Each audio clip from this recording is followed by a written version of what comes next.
Les Montréalais vivent aujourd'hui de plus en plus vieux et en meilleure santé que par le passé. L'amélioration généralisée des conditions de vie et les constants développements technologiques ont beaucoup contribué à ces progrès. Or, tous ne sont pas égaux devant la mort et la maladie. Ces écarts de santé, nous le savons désormais, s'expliquent largement par les conditions dans lesquelles nous naissons et grandissons, telles le revenu familial ou le niveau de scolarité.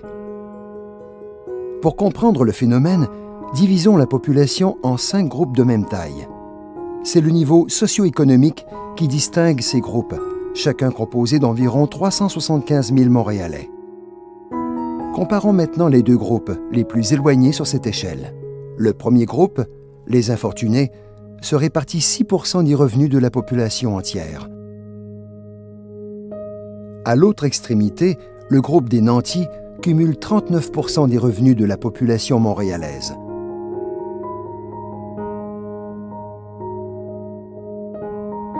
C'est 6 fois plus de revenus que les infortunés.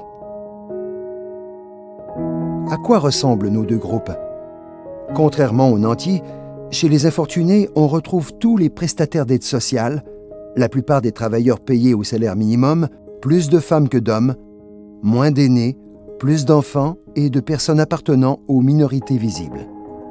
2 groupes qui se distinguent à tout point de vue. Maintenant, imaginons qu'à chaque année, il naît à Montréal environ 5 000 bébés dans chacun des 2 groupes. Comment la vie et la santé de ces 2 groupes se compareront si les conditions actuelles se maintiennent? 70 des 5 000 infortunés mourront avant d'avoir 1 an, pour 19 nantis. Déjà, à 1 an, la mortalité s'avère inégale, notablement plus importante chez les infortunés que chez les nantis. On peut ajouter que les infortunés connaîtront des séjours plus longs à l'hôpital, seront 3 fois plus nombreux en situation de monoparentalité et cumuleront 8 fois plus de naissances chez les adolescentes. 8 fois. Les nouveau-nés de ces 2 groupes connaîtront donc des conditions de vie très différentes, que ce soit en matière de qualité du logement, de la scolarité des parents ou de leurs revenus.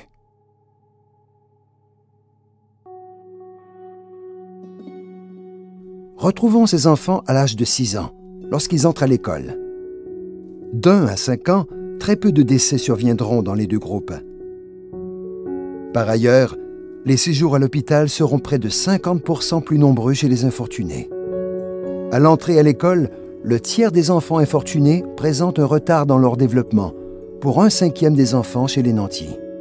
Ceux qui entrent à l'école dans cette situation sont plus susceptibles d'éprouver des difficultés scolaires au primaire et il est plus probable qu'ils ne complètent pas leurs études secondaires. Qu'en est-il à 18 ans?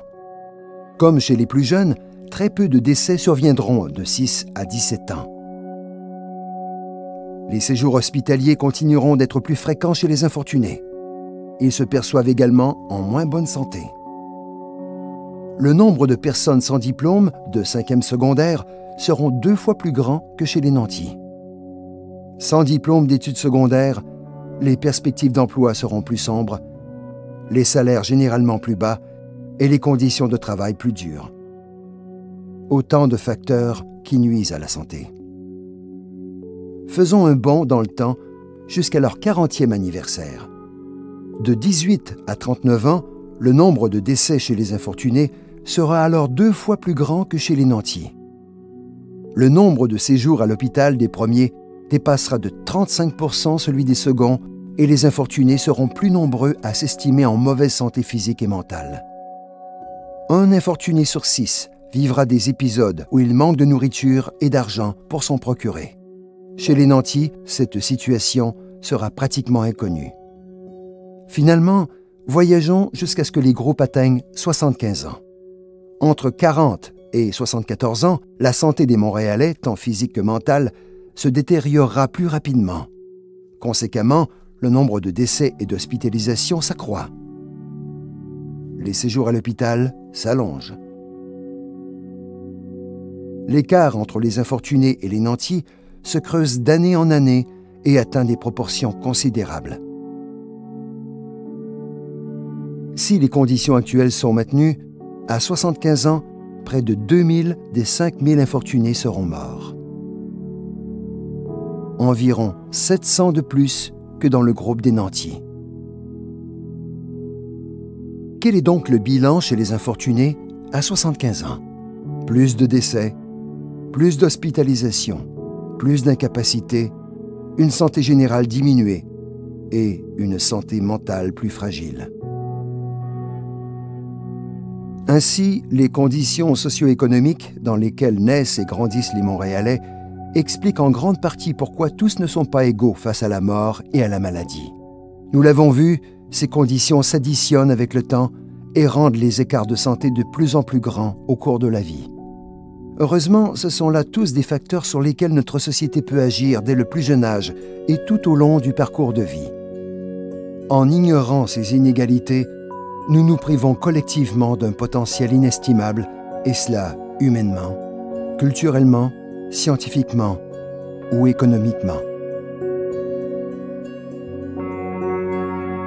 Imaginez ce que ces personnes auraient pu faire de ces années en santé.